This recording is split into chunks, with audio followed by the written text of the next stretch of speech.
হাঁড়িতে মাংসটা দেওয়া হয়ে গেছে, এবারে আমরা সুন্দর করে নাড়িয়ে নেব। দেখো আমাদের মাংসটা খুব সুন্দরভাবে সিদ্ধ হয়ে গেছে। নমস্কার বন্ধুরা, আবারও চলে এসেছি একটা রান্নার নতুন রেসিপি নিয়ে। আজকে বানাবো হান্ডি মটন। তোমরা দেখতে থাকো কিভাবে বানায় আর কি কি উপকরণ লাগে। চলো রান্নাঘরে যাওয়া যায়। প্রথমেই পিস পিস করে আলু কেটে নিয়েছি।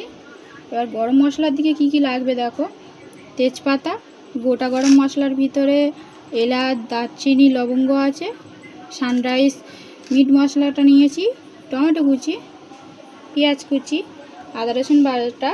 আর মাংসটাকে আমি আধ ঘন্টার ওপরে ম্যাগনেট করে রেখেছি। পেঁয়াজ আর ঝালের গুঁড়ো, হলুদ গুঁড়ো, লবণ আর সর্ষের তেল দিয়ে ভালো করে ম্যাগনেট করে আমি রেখে দিয়েছি।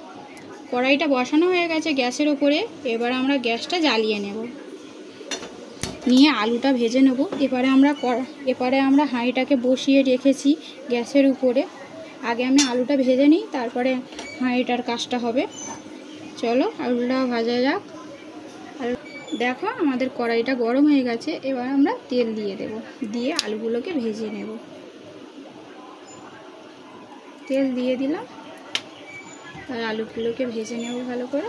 তেলটা আমাদের গরম হয়ে গেছে বন্ধুরা। এবার আমরা আলুর পিসগুলো দিয়ে দেব।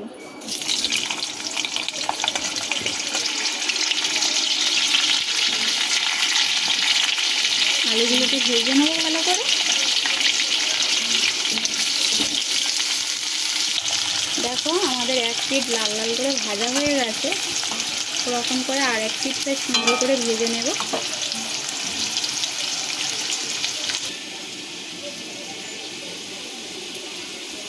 এবার আমরা আলুগুলোকে তুলে নেব। গ্যাসটা বন্ধ করে দেবো, দিয়ে আলুগুলোকে তুলে নেব। দেখো ভাজা আমাদের হয়ে গেছে। এবার আমরা তুলে নেব।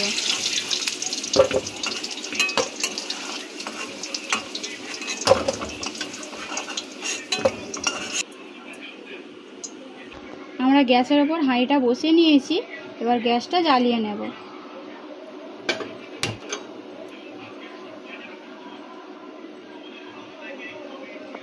আমাদের হাঁড়িটা গরম হয়ে গেছে। এবার আমরা তেলটা দিয়ে দেব, সরিষার তেল দিয়ে দেব।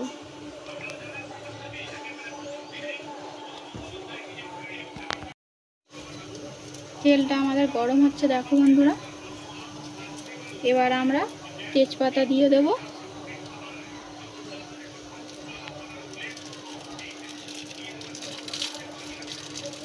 মশলাগুলো দিয়ে দেব, দিয়ে একটু নাড়িয়ে নেব।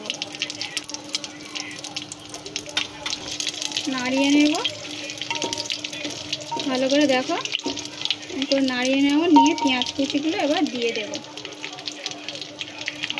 পেঁয়াজ কুচিগুলো দিয়ে দিলাম, দিয়ে আবারও নাড়াতে থাকবো। তো গ্যাসটাকে জোরে দিয়ে দেবো, দিয়ে ভালো করে নাড়াতে থাকবো পেঁয়াজগুলো যাতে ভাজা ভাজা হয়ে যায়।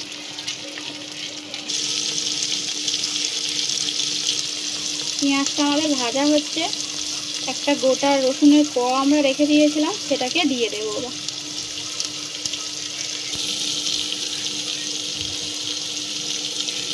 পেঁয়াজটা ভাজা হয়ে গেছে। এবার আদা রসুন বাটাটা দিয়ে দেব।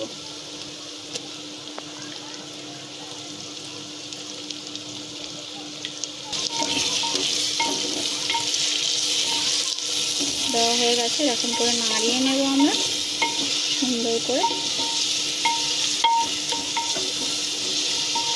যাতে রসুনের গন্ধটা চলে যায়, কাঁচা গন্ধটা। ভালো করে নাড়িয়ে নেব। এবার টমেটো কুচিগুলো দিয়ে দেব, দিয়ে আবারও নাড়াতে থাকবো। দেখো এমন করে নাড়াতে থাকবো।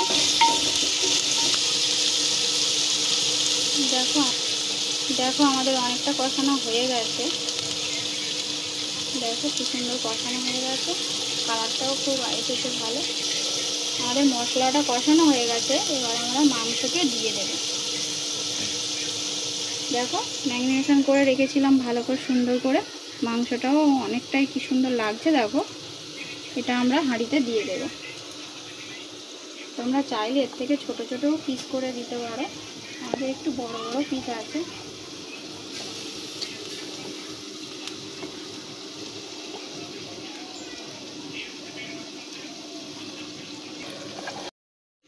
হাঁড়িতে মাংসটা দেওয়া হয়ে গেছে, এবার আমরা সুন্দর করে নাড়িয়ে নেব। দেখো, আর গ্যাসটাকে কিন্তু খুব আস্তে দিতে হবে বন্ধুরা। দেখো, আমরা এরকম করে সুন্দর করে নাড়িয়ে নেব, নিয়ে এবার সুন্দর করে ঢাকা দিয়ে দেবো। আস্তে আস্তে হবে এটা। আমরা এবার ঢাকা দিয়ে দেব।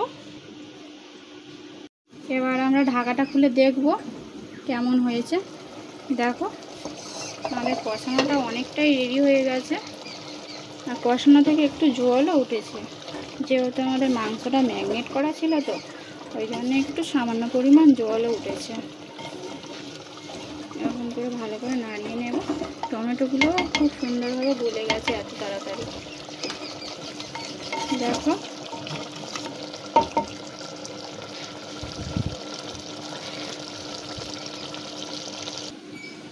এবার আমরা ঢাকাটা খুলে নেব, খুলে নিয়ে ভেজে রাখা আলুটা দিয়ে দেব।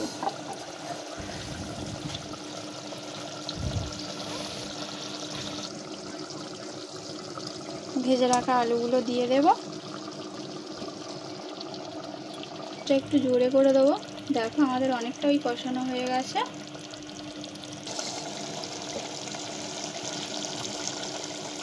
আমাদের কষানো কমপ্লিট। এবার হালকা করে জল দিয়ে দেব, সামান্য পরিমাণ জল দিয়ে দেব।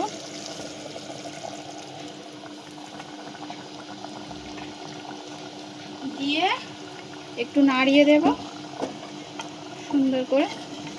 আস্তে আস্তে নাড়াতে হবে, যেহেতু আমাদের হাঁড়ি রান্না হচ্ছে, ওই জন্য আস্তে আস্তেই নাড়ি। দেখো, আমাদের জলটা দেওয়া হয়ে গেছে। এবার আমরা ঢাকা দিয়ে দেব। আধ ঘন্টার মতন ঢাকা দিয়ে আর লাভিয়ে নেব। আমরা একটু আটা মেখে নিয়েছিলাম, নিয়ে হাঁড়ির চারপাশ দিয়ে আমরা এরকম করে দিয়ে দিয়েছি, যাতে কোনো পাশপোনা বার হয়ে যায়, তার জন্য সুন্দরভাবে সিদ্ধটাও হয়ে যায়। তার জন্য আমরা এটাকে সুন্দর করে দিয়ে নিয়েছি চারদিকে। তোমরা দেখে নাও কেমন করে দিয়ে দিয়েছি। এবার আমরা হান্ডি মাটনটা খুলে দেখব।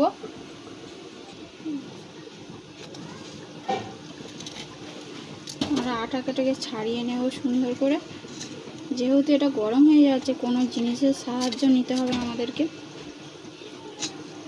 দেখো, ছাড়িয়ে এমনি চলে আসবে, ছাড়িয়ে এরকম পড়ে যাবে। দেখো, এটা গরম হয়ে গেছে আর সুন্দরভাবে ছাড়িয়েও চলে আসছে। দেখো বন্ধুরা, ছাড়িয়ে কি সুন্দর চলে আসছে। আলতোভাবে করবে, যাতে না হাতে কোনো লেগে যায়। হয়ে গেছে। দেখো বন্ধুরা, আমাদের তরকারিটা রেডি হয়ে গেছে।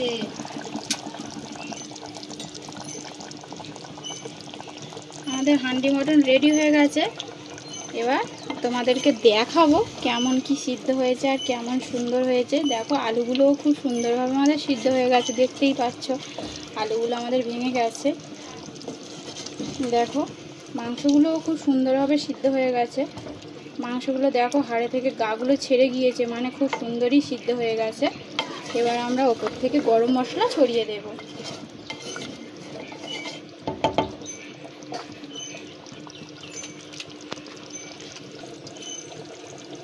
উপর থেকে এবার আমরা গরম মশলা ছড়িয়ে দেব, দিয়ে একটু নাড়িয়ে নেব। দেখো, গরম মশলা ছড়ানো হয়ে গেছে। এবার আমরা নাড়িয়ে নেব একটু, যাতে গরম মশলাটা চারদিকে হয়ে যায়। তার জন্য তোমরা চাইলে বাটা গরম মশলাও ইউজ করতে পারো। দেখো, মাংসগুলো কেমন ছেড়ে যাচ্ছে।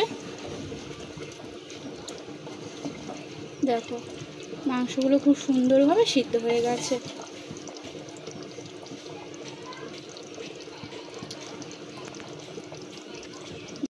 আমার রান্নাটা হয়ে গেছে, হান্ডি মটন। তোমরা কে কে এই রেসিপিটা পছন্দ করেছো অবশ্যই আমার কমেন্ট করে জানাবে। আর যদি আমার রান্নাটা তোমাদের ভালো লেগে থাকে, অবশ্যই অবশ্যই আমার চ্যানেলটাকে সাবস্ক্রাইব করে নেবেন আর বেল আইকনটি বাজিয়ে দেবেন আমার পরবর্তী রান্নাটা পাওয়ার জন্য। নমস্কার।